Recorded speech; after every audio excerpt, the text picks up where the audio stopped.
government for the financial year 2025-26. And what did we hear a rhetoric from the Treasury benches? It was digging up the coffins of the bygone era. It was unfortunate because I was really optimistic to hear something more from the Treasury benches. But it was just the old era of last 5 decades of India's history. Because India is really going through a challenging time, because the globe is going through a challenging time. So with the disruptions or the changes in various dispensations all over the world, especially what is happening in America, which we're all reading, right or wrong, only time will judge it and history will judge it. But as of now, where we are standing is the headwinds of the geopolitical situation is the word uncertainty right now. And what is happening in India versus the uncertainty is what really this finance bill stands for. I will quickly mark out a few points which really I think we need to know, and the Honorable Finance Ministry needs to take cognizance of it. I'm not standing here just as an opponent, as a critic, but I'm concerned as a citizen also who has 23 lakh stakeholders who I represent today, who are directly impacted by the decisions that we take here. And that's only about me multiplied by 500 people here and 200 there, so about 800 MPs here. The growth is at 5.4% today, where the manufacturing is sluggish, food inflation is disrupted. There are good days and there are bad days. I won't say it's high all the time because there are some good days. So I'm putting facts on the table. Jobs are clearly stagnant. Rising trade, there is a gap. Disappointing capital flows. Weak urban consumption, which I will come back to.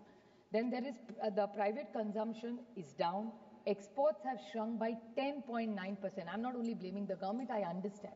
I may not be an economist, but I do understand that we have to take ownership of it. I'm not just criticizing, but the geopolitical situation, which I go back to, is one of the big reasons why trade. It doesn't mean Indian products are bad, but the situation is such that people are skeptical that, oh my God, I will ship today, and if something else happens in the next few weeks to come, as we are expected something to happen between the 2nd and the 4th April, then what happens to my goods? So that is the concern and the urgency and panic in the market right now. Exports have shrunk. Manufactured product prices have increased by 2.86% right now compared to what was January, which was 2.51%. Unemployment at 4.2%. There are 15% youth today which are jobless, and the number grows every day. The car sales is lot small. Where I come from is Maharashtra, Pune district. Pune district is one of the largest hubs of car manufacturers. So we have the Tatas, the Bajajes, all the big hubs. We have the Mercedes-Benzes, all invested there. The cars and the motorcycle market has gone down 17%. Sir, please, and I can authenticate this if anybody wants, is pure reason. There are 3 reasons all of them are saying. One is affordability is a challenge today, high interest rates to buy it, and slowing down of the economy. So these are all the indicators which are showing that the economy is in trouble. So rather than riding and saying everything is wonderful, I think with full humility, let's put all our minds here together to find how are we going to ride this tiger which is waiting for us in the next few years, months to come, weeks to come, because of the global situation. Sir, the PLI scheme which my colleagues talked about, what are really the outcomes of these schemes? Because these are all interventions which came from the Treasury in their interventions today, but I really would like to ask them. Now, this is where the economy is. Now we come down to breaking up of the taxation. Now, there is the Finance Commission which has proposed reduction of federal tax revenues. That's what we are reading in the newspapers. What has been suggested by the government is that normally the tax is divided, and we were earlier at various percentage, now we reach 40%. Then there was 41% agreed to give to the states. Now they're saying to roll back and make it 40%. This is retrospective. First of all, we have lost so much money with GST. I come from a state, Tamil Nadu. We are all states which give and contribute to the kitty, and we're very happy to do that. If we can help other states grow, we are very proud. We'll work harder and make sure we can give more to the kitty. But it cannot be at just the cost of our products. So I would like to ask that if from 41 we come to 40, the difference is going to be of 35,000 crores which the central government is going to get. So that is our money, plus the cesses and the surcharges. This is surreptitiously, sir. I would like to put it on record. There are times monies which are supposed to be shared by the states are taken in the form of cesses by government of the central government, and the states suffer because of that, and all our states are suffering for that. So what is this mechanism? It's completely retro. I mean, it's not fair on the states which are already suffering, sir. We all know that all the FIIs has pulled out of this. So why are people pulling out of the Indian economy? They're pulling out because they don't see the growth happening here. They prefer other economies going on. So what steps is this government going to take to make sure, and who is affected in the in the entire stock market, sir?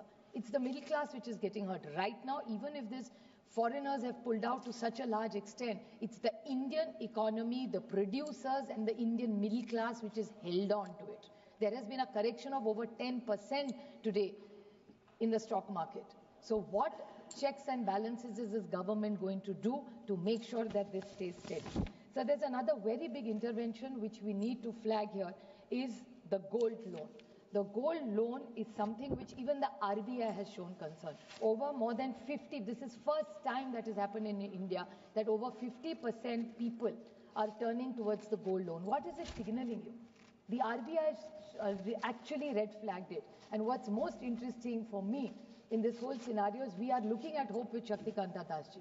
He used to first manage the monetary policy. Now he's going to be here managing the fiscal policy. So we have a domain expert. So I would really like to flag and ask the Honorable Finance Minister of India that what intervention is he doing, and we would want him to intervene because it's very, very critical for our monetary and fiscal policy right now, more so because RBI is talking about this gold loan. So it's a very, very important point, and it is going to hurt the economy if we don't get our act together on this. So I request the Honorable Finance Minister to be very, very concerned and make sure they take some action and be prepared for this because of the outcomes will hurt the country. The other big issue which I've raised several times is the FRBM Act.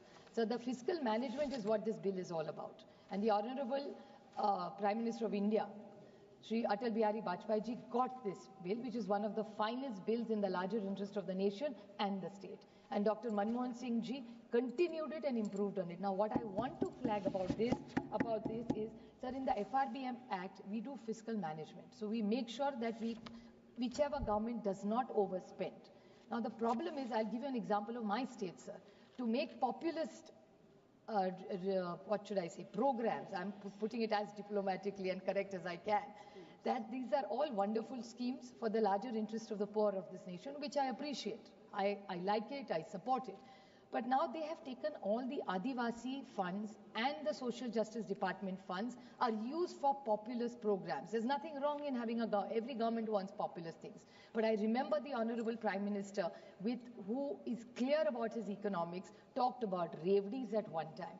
My question, with full humility to the Honorable Finance Minister, is that after this, what role or what checks and balances is government going to take so that the budget is well spent and the monies are spent which is for the Adivasis and which is for the Adivasis as well as Social Justice Department, which are used for other schemes only during election.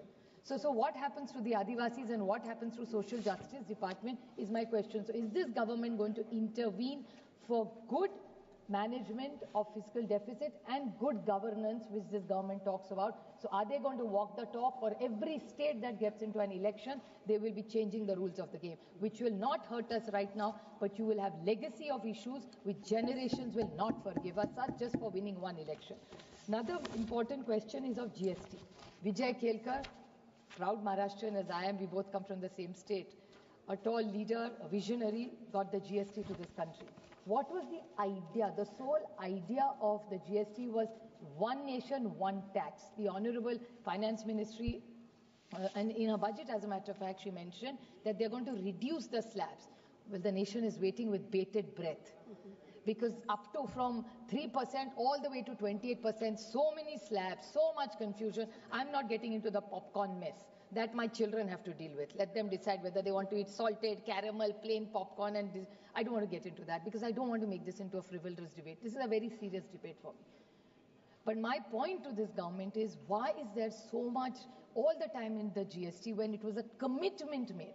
She praised all the state governments, said state governments are doing very well. So I want to ask her, when will we become one nation, one tax, which is the real soul of this. And all developed nations are doing that. If you say you're going to be, Nishikant Dubeji said he's going to be #1 in this country, we'll be very happy if your government becomes the first country in the world. We'll also be proud. Viksit Bharat mein hum bhi aapka saath denge. But to reach there, then what are you taking from the Western world? Also, I want to. The good practices also have to be taken. So when it's one nation, one tax, like all the other developing countries have done that, when is this government going to be one nation, one tax? I want to ask them this question. GST needs a lot of reforms, which are suggested by many of us, and many of my colleagues have talked about it. My one more 2-3 small points I'd like to ask this government is also about tariffs. Tariffs are a big concern for all of us. Now, this unilateral zero tariff for agri products, I want a reply in yes and no. We don't want to hear some long-winded story of what happened in the last 50 years. I want to know from this government that in the unilateral zero tariff for agriculture products, what is the stand of this government? Are they going to agree? Are they disagreeing? And if it's a no, they have to tell this nation that no agricultural product we will compromise. We will not compromise the farmers of this nation, and the policy will remain the same, whatever they have to discussions in America we want to say. So 2 very small points, I'll finish my speech in. This thing about taxation, we are coming up with a new law. I'm fortunately a part of the select committee there, and we are having very, very good debate and discussions, and we are calling all the stakeholders. There is one small point I'd like to make, that everybody is here in this country wants to pay tax. We are all tax paying. Why is there always a fear about this tax? Most of my colleagues, my friend Kalanidhi also spoke about it. Every time there is this faceless or whatever this new thing, I am not taking away from the intent of this government. But why does this government like to scare people? Even in this new bill, they'll say, "Arey, we are not going into people's mobiles and personal spaces." My only point is that they have to put checks and balances, everything. I don't want to get into whether high networks left, whether 22% left. That's not. If India really wants to grow, have a good tax regime, get fear out of people. People want to stay in India. People want to build India, but nobody wants to stay in fear. And the whole point is, whenever you are going into people's spaces or taxing people, have trust. What is that? Vishwas, Vivad se Vishwas tak. Crores of rupees is stuck. So why are we not, what Vivad se Vishwas tak? Bring it for everybody. Extend that scheme. Show trust in people. Indians are very honest people by nature. That's why we globally go and do extraordinarily well. So this government has to stop. You are sitting here in government because Indians have voted for you. The same Indians who do not, you want to tax, you want to scare, you want to pay. It's their money only on which your election goes on with. So please, जिस थाली में खाते हो ना, उस नमक का थोड़ा तो ज्ञान रखो. Thank you. So stop raiding people, stop hurting people. People in India are honest. We are happy to pay tax. Just don't scare us and have a very transparent and a fair regime. Thank you. Thank you. Nishikant ji? Speaker का direction 115 है. बैठिए ना, दादा बैठिए. कुछ अच्छा सरसा चल रहा है, कुछ पॉइंट है, बोलने दीजिए. तो आप मुझे पॉइंट ऑफ ऑर्डर भी रेज नहीं करने दोगे? प्लीज बैठिए. बैठिए प्लस दादा, आप बैठिए. सभापति महोदय, एफआरबीएम एक्ट अटल बिहारी वाजपेयी जी लेकर आए, ये सही बात है. उसके कारण फिस्कल डेफिसिट पर काफी कंट्रोल हुआ, ये भी सही बात है. लेकिन डॉक्टर मनमोहन सिंह जी का जो जिक्र किया, मैं माननीय सदस्य को बताना चाहता हूं कि 2008 में, 2003 में ये एक्ट आया. 2008 में जब पूरे दुनिया में रिसेशन था, तो डॉक्टर मनमोहन सिंह जी ने ही एफआरबीएम एक्ट में चेंज किया और वो 6% पर चला गया. जो 4% होना चाहिए भारत सरकार का कंसोलिडेशन, जो फिस्कल डेफिसिट 4% पर जाना चाहिए, वो 6% पर हुआ. और उसके बाद 2014 तक जब आपकी सरकार